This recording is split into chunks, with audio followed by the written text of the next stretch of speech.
ಬಾಂಜರಿಂದ ವಾಪಸ್ ಬರುವಾಗ ಒಂದು ದೊಡ್ಡ ಫೈಟ್ ಆಯ್ತು. ಯಾಕಾಯ್ತು ನೋಡಿ, ಜರ್ನಿ ಮುಗಿಸಿ ಬರುವಾಗ ಆಗಿರೋ ಘಟನೆ ಇದು. ಬಾಂಜರಿಗೆ ಹೋಗೋದೇ ಒಂದು ಸಾಹಸ. ಸದ್ಯಕ್ಕೆ ಇದೇ ಗಾಡಿಯಲ್ಲಿ ಹೋಗ್ತಾ ಇದೀವಿ. ಫುಲ್ ಆಫ್ ರೋಡ್, ಟಕಡೆ ಟಕಡೆ ಟಕಡೆ ಅಂತ. ಕುದುರೆಲ್ ಬರ್ಬೋದಲ್ಲ ನೆಕ್ಸ್ಟ್ ಟೈಮ್ ಬಂದ್ರೆ. ಹಿಚೇಕಿಂಗ್ ಮಾಡುವಾಗ ನಾನು ಈ ಒಂದು ಕಾನ್ಸೆಪ್ಟ್ ಹೇಳಿದ್ದೆ. ಆಕ್ಚುಲಿ ಜೀಪ್ ಅಲ್ಲಿ ಹಿಂದ್ಗಡೆ ಕೂರ್ಬೇಕು, ಅದೇ ಅಡ್ವೆಂಚರಸ್. ಚಾರ್ಮಾಡಿ ಘಾಟ್ ಅಲ್ಲಿ ಎಷ್ಟು ರೌಂಡ್ಸ್ ಇದೆ. ಆಕ್ಚುಲಿ ಇಲ್ಲಿಂದ ಆಫ್ ರೋಡ್ ಶುರು. ಸೀಟ್ ಯಾಕೆ ಚೇಂಜ್ ಮಾಡಿದಂದ್ರೆ ಈ ಜೀಪ್ ಅಲ್ಲಿ ಅದು ಈ ಆಫ್ ರೋಡ್ ಅಲ್ಲಿ ಇಲ್ಲಿ ಕುತ್ಕೊಂಡು ಹೋಗೋದು ಇನ್ನೊಂದು ಮಜಾ. ನೀವು ಕೊಟ್ಟಿದ್ದ ಚಾಲೆಂಜ್ ಸೂಪರ್ ಆಗಿದೆ. ಮಳೆಗಾಲದಲ್ಲಿ ಹೋಗಿ ಅಂದ್ರಿ, ಬಂದೆ. ಇಲ್ಲಿ ಬಂದಾಗ ಇವ್ರಿಗೆ ಹೇಳ್ಬಿಟ್ಟೆ ಹೋಗ್ಬೇಕಾ? ಓನರ್ ಓನರ್ ಅಲ್ಲ.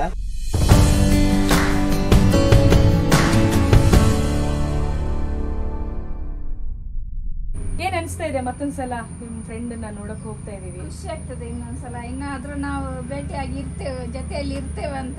ವರ್ಷಕ್ಕೆ 1-2 ಸಲ ಇರೋ ತನಕ. ಎಷ್ಟ್ ದಿನ ಇದೀವೋ ಗೊತ್ತಿಲ್ಲ. ಸುಮಮ್ಮ ಅವರಿಗೆ ಒಂಥರ ಖುಷಿ, ಮತ್ತೊಂದ್ಸಲ ಹೋಗ್ತಾ ಇದೀವಲ್ಲ ಅಂತ. ಭೇಟಿ ಮಾಡಿದ್ಯಲ್ಲ, ಅದೇ ಖುಷಿ ನಂಗೆ. ನಾನ್ ಮತ್ತೆ ಯಾಕೆ ಈ ವ್ಲಾಗ್ ಮಾಡ್ತಾ ಇರೋದು ಗೊತ್ತಾ? ಮಳೆಗಾಲದಲ್ಲಿ ಹೇಗಿರುತ್ತೆ ಒಮ್ಮೆ ತೋರಿಸಿ, ಹೋಗಿ ಮತ್ತೆ ಮಳೆಗಾಲದಲ್ಲಿ ನೀವು ಹೋಗಿರೋದು ಬೇಸಿಗೆ ಟೈಮಲ್ಲಿ ಅಂತ ಒಂದ್ ಸ್ವಲ್ಪ ಚಾಲೆಂಜ್ ಅಂತ ಅನ್ಸ್ತು ನನಗೂ ಕೂಡ. ಯಾಕಂದ್ರೆ ಈಗ ಮಳೆಗಾಲದಲ್ಲಿ ಆ ಕಾಡಲ್ಲಿ ಇಂಬ್ಳ ಅಥವಾ ಕೆಲವರು ಜಿಗಣೆ ಅಂತೆಲ್ಲ ಹೇಳ್ತಾರೆ, ಅದು ಜಾಸ್ತಿ ಆಯ್ತಾ. ಸೊ ಅದೆಲ್ಲ ಫೇಸ್ ಮಾಡ್ಕೊಂಡು ಮತ್ತೆ ಆ ಹಚ್ಚ ಹಸಿರನ್ನ ನೋಡ್ಕೊಂಡು ಅವರ ಮುಖದಲ್ಲಿ ಆ ನಗುನ ನೋಡೋ ಸೌಭಾಗ್ಯ ಬಂದಿದೆ ಅಂತ ಅನ್ಸ್ತು. ಹೋಗೋಣ ಅಂತ ಅಷ್ಟೇ. ಮತ್ತೆ ನಾವು ಹೊರಟಿದೀವಿ ಬಾಂಜಾರಿಗೆ. ಈಗ ಲೆಫ್ಟ್, ಸ್ವಲ್ಪ ದೂರ ಕಾರಲ್ಲಿ ಅಷ್ಟೇ, ಅಲ್ಲಿ ಪಾರ್ಕ್ ಮಾಡಿ ಮತ್ತೆ ಆಟೋದಲ್ಲೇ ಹೋಗೋಣ. ಯಾಕಂದ್ರೆ ಅದು ಫುಲ್ ಆಫ್ ರೋಡ್. ಸೊ ನಮ್ಮ ತುಷಾರ್ ಅವರ ಗಾಡಿಗೆ ತೊಂದರೆ ಆಗ್ಬಾರ್ದು. ಚಪ್ಪಲಿ, ಇದು ಪಾರ್ಲೆಜಿ ಬಿಸ್ಕೆಟ್ ಒಂದು ದೊಡ್ಡದು. ಬಾಂಜರಿಗೆ ಹೋಗೋದೇ ಒಂದು ಸಾಹಸ. ಗಾಡಿಗಳು ಸಿಗಲ್ಲ. ಹೋದ್ಸಲ ಹೋಗಿದ್ವಿ ಆಟೋದಲ್ಲಿ, ಈ ಸಲ ನೋಡೋಣ ಜೀಪಲ್ಲಿ ಹೋಗೋಣ ಅಂತ ಅನ್ಕೊಂಡ್ವಿ. ಬಟ್ ಇನ್ನು ವ್ಯವಸ್ಥೆ ಆಗಿಲ್ಲ. ಏನಂತೆ?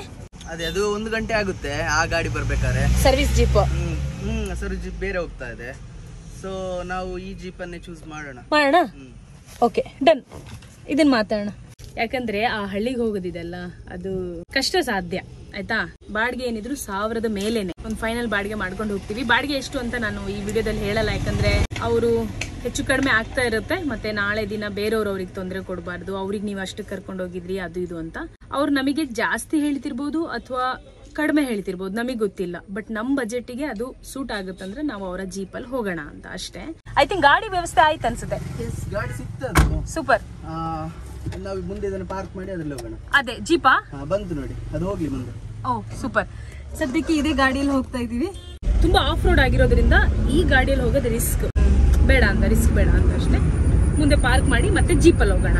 ಫುಲ್ ಆಫ್ ರೋಡ್, ಟಕಡೆ ಟಕಡೆ ಟಕಡೆ ಅಂತ. ಕುದುರೆಲ್ ಬರ್ಬೋದಲ್ಲ ನೆಕ್ಸ್ಟ್ ಟೈಮ್ ಬಂದ್ರೆ? ಕುದುರೆ ಸಿಗಲ್ವೇ? ನೆಕ್ಸ್ಟ್ ಟೈಮ್ ಬಂದ್ರೆ ಕುದುರೆಲ್ ಬರೋಣ ಎಲ್ಲರೂ, ಓಕೆನಾ? ಗಾಡಿ ಪಾರ್ಕ್ ಆಯ್ತು. ಇವಾಗ ಜೀಪ್ ಅಲ್ಲಿದೆ. ಅಮ್ಮ ಆಲ್ರೆಡಿ ಖುಷಿಯಲ್ಲಿದ್ದಾರೆ ಅಲ್ಲ? ಹೌದು. ಅವ್ರು ಇನ್ನೊಂದೇನು ಗೊತ್ತಾ, ಅಲ್ಲಿ ರಿಕ್ಷಾದವರು ರಿಕ್ಷಾ ಸ್ಟ್ಯಾಂಡ್ ಅಲ್ಲಿ ಹೇಳಿದ್ರಂತೆ ಈಗ ಮಳೆಗಾಲದಲ್ಲಿ ತುಂಬಾ ಕಷ್ಟ ಅಲ್ಲಿ ಹೋಗಕ್ಕೆ ಅಂತ. ಅದಕ್ಕೆ ಇದೇ ಚಾಲೆಂಜ್ ಅಂತ ಹೋಗ್ತಾ ಇರೋದು. ನೋಡ್ಕೊಂಡು ಬರೋದು. ಹಿಚೇಕಿಂಗ್ ಮಾಡುವಾಗ ನಾನು ಈ ಒಂದು ಕಾನ್ಸೆಪ್ಟ್ ಹೇಳಿದ್ದೆ.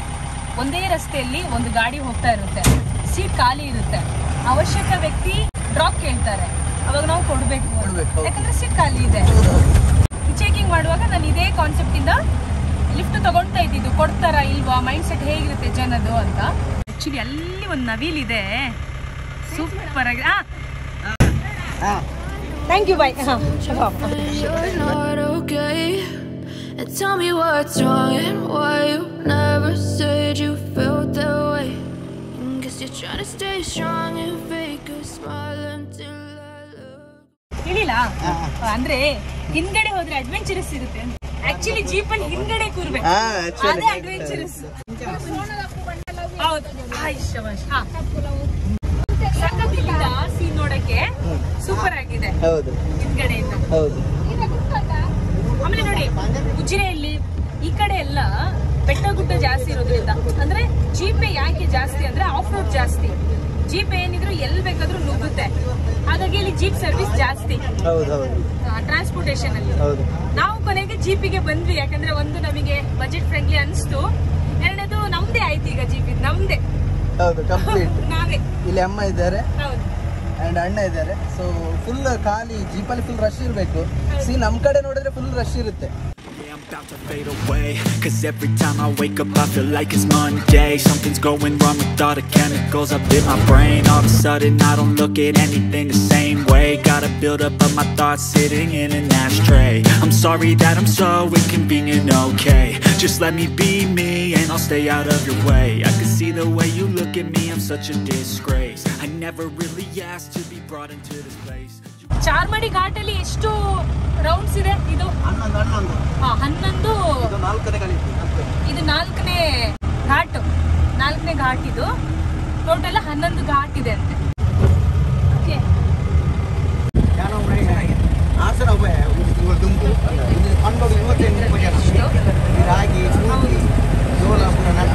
ಆಕ್ಚುಲಿ ಇಲ್ಲಿಂದ ಆಫ್ ರೋಡ್ ಶುರು. ಯಾವ ಲೆವೆಲಿಗೆ ಆಫ್ ರೋಡ್ ಇದೆ ಗೊತ್ತಾ? ತೋರಿಸ್ತೀನಿ ತಡಿ. ನೋಡಿ ಪ್ಲಾಸ್ಟಿಕ್ ನೋಡಿ ಇದೇ ಬೇಜಾರು. ಗಾಡಿ ಗಿಫ್ಟ್ ಇದು ನಾವು ಕೊಡ್ತಿರೋದು. ಹೌದು, ರಿಟರ್ನ್ ಗಿಫ್ಟ್. ಇದೇ ಬೇಜಾರು. ತುಂಬಾ ಖುಷಿ.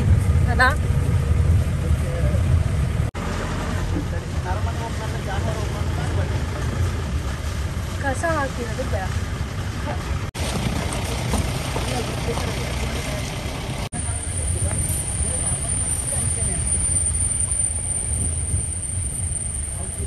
ಸ್ವಲ್ಪ ಸೀಟ್ ಯಾಕೆ ಚೇಂಜ್ ಮಾಡಿದಂದ್ರೆ ಈ ಜೀಪಲ್ಲಿ ಅದು ಈ ಆಫ್ ರೋಡಲ್ಲಿ ಇಲ್ಲಿ ಕುತ್ಕೊಂಡು ಹೋಗೋದು ಇನ್ನೊಂದು ಮಜಾ, ಅದಕ್ಕೋಸ್ಕರ ಇರ್ಬೋದು. ಓಕೆನಾ? ಸರಿ, ಇಮ್ರ ಎಲ್ಲ ಇರ್ಬೋದಲ್ಲ ಈಗ? ಹೌದು.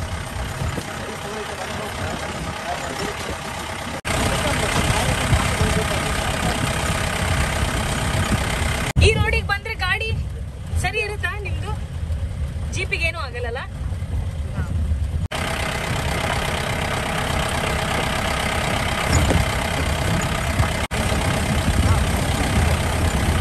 ವಾವ್, ನೋಡಿ ಅವತ್ತು ಬಂದಿದ್ದಕ್ಕೂ ಮತ್ತು ಇವತ್ತು ಬರ್ತಾ ಇರೋದಕ್ಕೂ ವ್ಯತ್ಯಾಸ ಇದೆ. ನೀರು ನೋಡ್ತಾ ಇದ್ದೀನಿ ಅಲ್ಲ?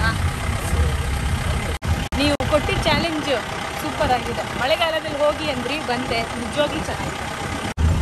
ಈಗ ಇದೆಲ್ಲ ಇರ್ಬೋದಲ್ಲ, ಜಿಗಣೆ ಜಾಸ್ತಿ, ಅದೇ ಸ್ವಲ್ಪ ಕಚ್ಚಿಸ್ಕೊಳ್ಳೋಣ ಅಂತ ಅಷ್ಟೇ. ಕೆಟ್ಟ ರಕ್ತ ಹೋಗೋದಂತೆಲ್ಲ.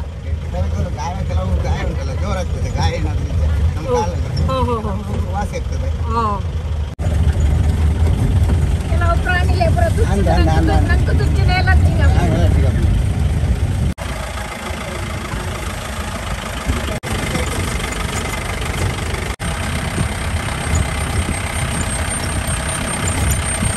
ಅವತ್ತು ಆಟೋಲ್ ಬಂದಿದ್ದು ಮಜಾ ಇತ್ತಲ್ಲ ಅವತ್ತು.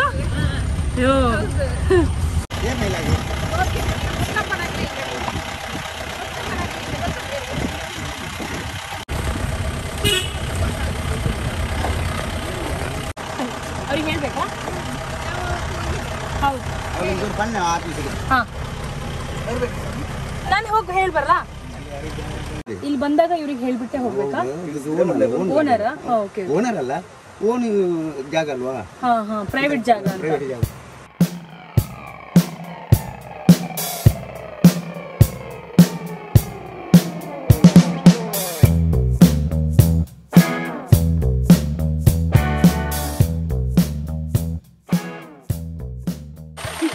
ಜೀಪಲ್ಲಿ ಹೀಗೆ ಹೋಗೋದು ಒಂದು ಅಡ್ವೆಂಚರಸ್.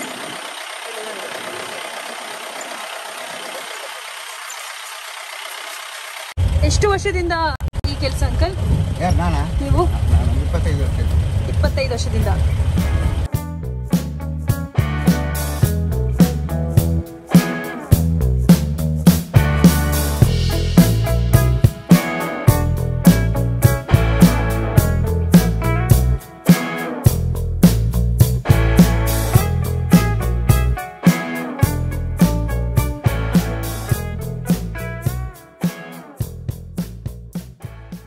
ಸೋನು, ನಿಮಗೆ ಮತ್ತು ಅಮ್ಮನಿಗೆ ಎಷ್ಟು ವರ್ಷದ ಪರಿಚಯ? ನಾವಾ ಉಷಾಕ, ನಾನು PU ಅಲ್ಲಿದ್ದಾಗ ಉಷಾಕ ಪರಿಚಯ ಆಗಿದ್ದು. ಅಂದ್ರೆ ಈಗ PU ಅಂದ್ರೆ 15 ವರ್ಷದ ಮೇಲಾಯ್ತು. 15 ವರ್ಷದ ಪರಿಚಯ. 15 ವರ್ಷದ ಮೇಲಾಗಿದೆ. ಫಸ್ಟ್ ಬಂದಾಗ ಹೆಂಗ ಅನಿಸ್ತದೆ? ಹೆಂಗೆ ಬರ್ಬೇಕು ಅನಿಸ್ತು ಇವ್ರ ಮನೆಗ? ಒಂದೇನಂದ್ರೆ ಇವ್ರ ದೊಡ್ಡ ಫ್ಯಾಮಿಲಿ ಅಲ್ಲ, ಅದೊಂಥರ ಚಂದ ನೋಡಕ್ಕೆ. ಉಚಿರೆ ನೋಡೋಣ ಅಂತ ಅನ್ಸ್ತು. ಬಂದೆ, ಮತ್ತೆ ಇವ್ರು ಟ್ರೀಟ್ ಮಾಡೋದು, ಗೆಸ್ಟ್ ನ ರಿಸೀವ್ ಮಾಡೋದು, ಇವರ ಹಾಸ್ಪಿಟಾಲಿಟಿ ತುಂಬಾ ಚೆನ್ನಾಗಿದೆ. ಅಮ್ಮ, ನಿಮ್ಗೆಂತ ವ್ಯತ್ಯಾಸ ಕಾಣುತ್ತೆ ಆವಾದಕ್ಕೂ ಇವಾಗಿನ ಈ ಒಂದು ಸಂಬಂಧಕ್ಕೂ?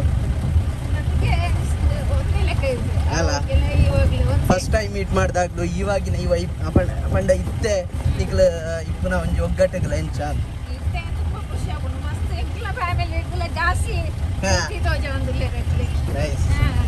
ವಾಸವಣ್ಣ ಎಷ್ಟು ವರ್ಷ ಪರಿಚಯ?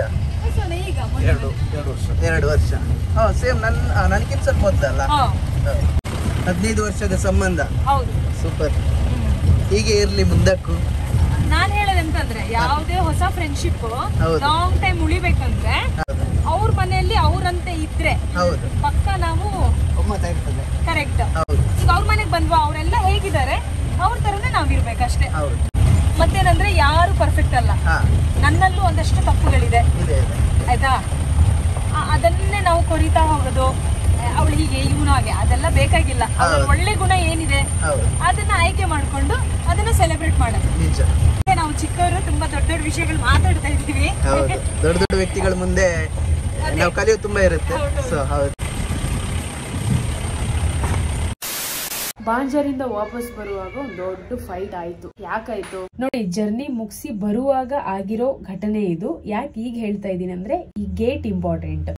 ಆ ಕಾಡಲ್ಲಿ ತುಂಬಾ ವಾಕ್ ಮಾಡಿದ್ವಿ. ಆ ಗೇಟ್ ಹತ್ರ ಒಂದ್ ಸ್ವಲ್ಪ ರೆಸ್ಟ್ ತಗೊಂಡು, ಅಲ್ಲಿ ಒಂದ್ 2-3 ಮನೆ ಇತ್ತು, ಅಲ್ಲಿ ಮಾತಾಡ್ಸ್ಕೊಂಡು ನೀರ್ ಕುಡ್ಕೊಂಡು, ಅಲ್ಲೇ ಒಂದ್ ಗಾಡಿ ನಿಂತಿತ್ತು ಪಿಕಪ್. ಏನಾದ್ರೂ ಅವರು ಮೇನ್ ರೋಡಿಗೆ ಹೋಗ್ತಾರಂದ್ರೆ ಒಂದ್ ಲಿಫ್ಟ್ ತಗೊಳ್ಳೋಣ, ಕೇಳೋಣ ಅಂತ. ಯಾಕಂದ್ರೆ ನಮಗೆ ಸ್ವಲ್ಪ ಹೊತ್ತು ರೆಸ್ಟ್ ಬೇಕಿತ್ತು, ಆಮೇಲೆ ನಾವು ನಡೀತಿದ್ವಿ. ಬಟ್ ಅಮ್ಮನಿಗೆ ಬೇಡ, ಪಾಪ ಸುಸ್ತಾಗ್ಬಿಡ್ತಾರೆ. ಆಲ್ರೆಡಿ ಸುಸ್ತಾಗಿದ್ರು ಅವರು, ಇನ್ನು ಜಾಸ್ತಿ ಅವರಿಗೆ ಸ್ಟ್ರೈನ್ ಕೊಡೋದ್ ಬೇಡ, ಲಿಫ್ಟ್ ಸಿಕ್ಕಿದ್ರೆ ಹೋಗೋಣ ಅಂತ. ಯಾಕಂದ್ರೆ ಅಲ್ಲಿ ಬರುವಾಗ ಜೀಪಲ್ಲಿ ಬಂದ್ವಿ, ಬಟ್ ಹೋಗುವಾಗ ಯಾವ ಟೈಮಿಂಗ್ಸ್ ಏನು ಅಂತ ನಮಗೆ ಕ್ಲಾರಿಟಿ ಇರಲಿಲ್ಲ. ಫೋನ್ ಮಾಡಿ ಕರ್ಸೋಣ ಅಂದ್ರೆ ಅಲ್ಲಿ ನೆಟ್ವರ್ಕ್ ಪ್ರಾಬ್ಲಮ್. ಆ ಮೇನ್ ರೋಡ್ ತನಕ ಹೋಗ್ಲೇಬೇಕಿತ್ತು, ನೆಟ್ವರ್ಕ್ ಅವಾಗ್ಲೇ ಬರೋದು. ಇದಿಷ್ಟು ನಡುವೆ ಒಬ್ಬ ವ್ಯಕ್ತಿ ಎಂಟರ್ ಆಗ್ತಾರೆ. ಈ ವಿಡಿಯೋ ನೋಡಿದ್ಮೇಲೆ ನೆಕ್ಸ್ಟ್ ನಾನು ಅಲ್ಲಿ ಹೋದಾಗ ಅವ್ರು ಮತ್ತೇನಾದ್ರು ಅದೇ ರೀತಿ ಬಿಹೇವ್ ಮಾಡಿದ್ರೆ ಅದನ್ನ ನಿಮ್ ಮುಂದೆ ಖಂಡಿತ ತರ್ತೀನಿ. ಆಕ್ಚುಲಿ ಏನಾಯ್ತು ಗೊತ್ತಾ, ಒಬ್ಬ ವ್ಯಕ್ತಿ ಎಂಟರ್ ಆದ್ರು, ಯಾರು ಏನು ಅಂತ ವಿಚಾರಿಸಿದ್ರು. ನಾವು ಹೇಳಿದ್ವಿ ಹೀಗೀಗೆ ಅಂತ. ಓ ನೀನಾ, ಸೋನುದ ಸಂಚಾರಿ, ಸೋನು ಶಹಜಾನ್ ಅಂತ, ಅದು ಏಕವಚನದಲ್ಲಿ. ಸೊ ಅವರು ಶುರು ಮಾಡ್ಕೊಂಡ್ರು ಒಂದೇ ಸಲ ಶಾರ್ಟ್ ಟೆಂಪರ್, ಒಂದೇ ಸಲ ಇಲ್ಲಿ ಯಾಕೆ ಬಂದ್ರಿ ಅಂತೆಲ್ಲ. ಒಂದು ಅರ್ಥ ಇದೆ ಅವ್ರು ಹೇಳೋದ್ರಲ್ಲಿ, ಏನಂದ್ರೆ ಪರ್ಮಿಷನ್ ತಗೊಂಡ್ ಬರ್ಬೇಕು ಅಂತ. ಫಸ್ಟ್ ವಿಡಿಯೋನಲ್ಲಿ ಆ ಬಾಂಜರ್ ಊರಿಗೆ ಹೋದಾಗ ಆ ಗೇಟ್ ಹತ್ರ ಗಾಡಿ ನಿಲ್ಸಿ ನಾವು ನೋಡಿದ್ವಿ ಸುತ್ತಮುತ್ತ. ಅವತ್ ನಿಲ್ಸಿದ್ ನಾವು ಪರ್ಮಿಷನ್ ಕೇಳಕ್ಕಲ್ಲ, ಯಾಕಂದ್ರೆ ಪರ್ಮಿಷನ್ ಇಲ್ಲಿ ಕೇಳ್ಬೇಕು ಅನ್ನೋ ಇನ್ಫಾರ್ಮೇಶನ್ ನಮಗಿಲ್ಲ. ನಾವು ನಿಲ್ಸಿದ್ದು ಮುಂದೆ ದಾರಿಯಲ್ಲಿ ಹೇಗ್ ಹೋಗ್ಬೇಕು ಅದನ್ನ ಕೇಳೋಣ ಅಂತ. ಆಟೋ ಇಂದ ಅಮ್ಮ ಇಳಿದು ಹೋಗಿ ಮಾತಾಡ್ಸ್ಕೊಂಡ್ ಬಂದ್ರು. ಯಾರಿಗಂತ ನನಗೆ ಕ್ಲಾರಿಟಿ ಇಲ್ಲ. ಆಮೇಲೆ ನಾವು ಹೋಗಿದ್ ಕತೆ ನೀವು ಮೊದಲ ವಿಡಿಯೋ ನೋಡಿದ್ರೆ ಗೊತ್ತಾಗುತ್ತೆ. ಯಾಕಂದ್ರೆ ಆ ವಿಡಿಯೋನಲ್ಲೇ ಟ್ವಿಸ್ಟ್ ಇರೋದು. ಆ ವಿಡಿಯೋನಲ್ಲಿ ದಾರಿ ಹುಡ್ಕೊಂಡು ಹೋಗಿದೀವಿ ನಾವು. ಉಷಾಕ್ಕನ ಅಮ್ಮನ ಫ್ರೆಂಡ್ ನ ಹುಡ್ಕೊಂಡು ಹೋಗ್ತಾ ಇದೀವಿ. ಆ ದಾರಿ ಮಧ್ಯದಲ್ಲಿ ನಮಗ್ ಸಿಕ್ಕಿದ್ದು ಪವರ್ ಹೌಸ್. ಅಲ್ಲೊಂದು ಪವರ್ ಹೌಸ್ ಇದೆ ಅಂತಾನು ನಮಗೆ ಗೊತ್ತಿಲ್ಲ. ಸರಿ, ಅಲ್ಲಿ ಹೋದ್ವಿ, ಜನಗಳ ಹತ್ರ ಮಾತಾಡ್ಸಿದ್ವಿ, ಅಡ್ರೆಸ್ ಕೇಳಿದ್ವಿ. ಸೊ ಆ ಟೈಮಲ್ಲಿ ಅಲ್ಲಿ ಹೇಳಿದ್ರು ಪವರ್ ಹೌಸ್ ಅಲ್ಲಿ ಶೂಟ್ ಮಾಡಂಗಿಲ್ಲ ಅಂತ. ಸರಿ, ಅಲ್ಲಿ ಶೂಟ್ ಮಾಡೋದ್ ಬೇಡ, ಅಟ್ಲೀಸ್ಟ್ ಪವರ್ ಯೂಸರ್ಸ್ ಬಗ್ಗೆ ಆದ್ರೂ ಒಂದು ಅವೇರ್ನೆಸ್ ತರ ಒಂದು ವಿಡಿಯೋ ಮಾಡೋಣ ಅಂತ ಅಲ್ಲಿ ವರ್ಕ್ ಮಾಡ್ತಿದ್ದಂತಹ ಸ್ಟಾಫ್ಸ್ ಇದ್ರು. ಅವ್ರ ಜೊತೆ ಮಾತಾಡದೆ, ಫ್ರೀ ಪವರ್ ಸಿಗ್ತಾ ಇದೆ ಅಥವಾ ಕರೆಂಟ್ ಫ್ರೀ ಆಗಿದೆ ಅಂತ ಹೇಗ್ ಬೇಕು ಹಾಗೆ ಯೂಸ್ ಮಾಡ್ತಾರೆ, ಅದ್ರ ಬಗ್ಗೆ ನಿಮಗೆ ಏನ್ ಅನ್ಸುತ್ತೆ? Good morning. ಪವರ್ ಬಗ್ಗೆನೇ ಮಾತಾಡ್ತಾ ಇದ್ವಿ, ಪವರೇ ಹೋಗ್ಬಿಡ್ತು ನಿನ್ನೆ. ಈಗ ಮತ್ತೆ ಶೂಟ್ ಮಾಡ್ತಾ ಇದ್ದೀನಿ. ಸೊ ವಿಷಯ ನಾನು ಏನ್ ಹೇಳ್ತಾ ಇದ್ದೆ ಅಂದ್ರೆ, ಪವರ್ ಹೌಸ್ ಹತ್ರನೇ ನಾವು ವಿಡಿಯೋ ಮಾಡಿದ್ವಿ. ಅಲ್ಲೂ ಕೂಡ ಪರ್ಮಿಷನ್ ತಗೊಂಡಿದ್ವಿ. ಅವ್ರು ಹೇಳಿದ್ರು ಒಳಗೆ ವಿಡಿಯೋ ಅಲೋ ಇಲ್ಲ ಅಂತ. ಅಲ್ಲಿ ಮಾಡಿಲ್ಲ, ನಾವು ಹೊರಗಡೆ ಓಡಾಡ್ತಾ ಮಾತಾಡಿ ಪವರ್ ಬಗ್ಗೆ ಅವೇರ್ನೆಸ್ ಕೊಟ್ವಿ. ವಾಪಸ್ ಮತ್ತೆ ಈ 40 ವರ್ಷದ ಫ್ರೆಂಡ್, ಉಷಾ ಅಕ್ಕನ ಅಮ್ಮನ 40 ವರ್ಷದ ಫ್ರೆಂಡ್ ನ ಹುಡ್ಕೊಂಡು ಮುಂದೆ ಹೋದ್ವಿ. ಈ ಕತೆ ನೀವು ನೋಡಿದ್ದೀರಾ, ಮತ್ತೊಮ್ಮೆ ಹೇಳ್ತಾ ಇದ್ದೀನಿ. ನೋಡಿಲ್ಲ ಅಂದ್ರೆ ಪ್ಲೀಸ್ ನೋಡಿ. ಆದ್ರೆ ಗೇಟ್ ಹತ್ರ ನಮ್ಮ ಹತ್ರ ಜಗಳ ಮಾಡಿದ್ರಲ್ಲ, ಆ ವ್ಯಕ್ತಿ ಪಾಯಿಂಟ್ ಔಟ್ ಮಾಡ್ತಾ ಇದ್ದಿದ್ದು ನೀವು ಪರ್ಮಿಷನ್ ಇಲ್ದೇನೆ ಹೋಗಿದ್ದೀರಾ ಅಂತ. ಫಸ್ಟ್ ಟೈಮ್ ಹೋದಾಗ ದಾರಿ ಹುಡ್ಕೊಂಡು ಹೋಗಿರೋದು, ಅಲ್ಲಿ ಪವರ್ ಹೌಸ್ ಇದೆ ಅಂತಾನು ಗೊತ್ತಿರ್ಲಿಲ್ಲ. ಆದ್ರೆ ಸೆಕೆಂಡ್ ಟೈಮ್ ನಾವು ಆ ಕಡೆ ಹೋಗ್ಲೇ ಇಲ್ಲ.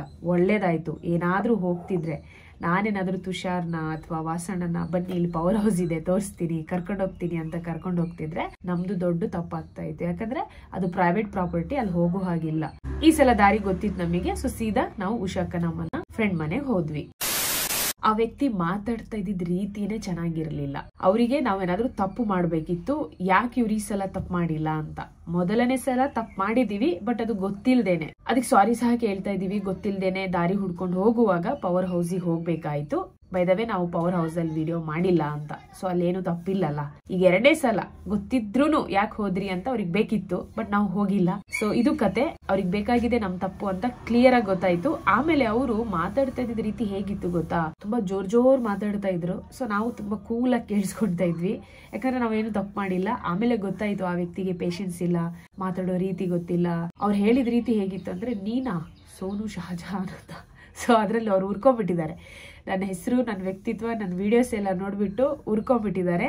ಆಕ್ಚುಲಿ ನಮಗೆ ಲಿಫ್ಟ್ ಕೊಡಕ್ಕೆ ಒಂದು ಪಿಕಪ್ ನಿಂತಿತ್ತಲ್ಲಿ. ಪಾಪ ಅವ್ರು ಬಂದ್ರು, ಇನ್ನೇನು ಅವ್ರು ಹೊರಡ್ಬೇಕು ಅಷ್ಟೊತ್ತಿಗೆ ಅವ್ರು ಹೇಳಿದ್ರು, ಬೇಡ ಮೇಡಮ್ ಬಿಟ್ಬಿಡಿ ಅಂತ.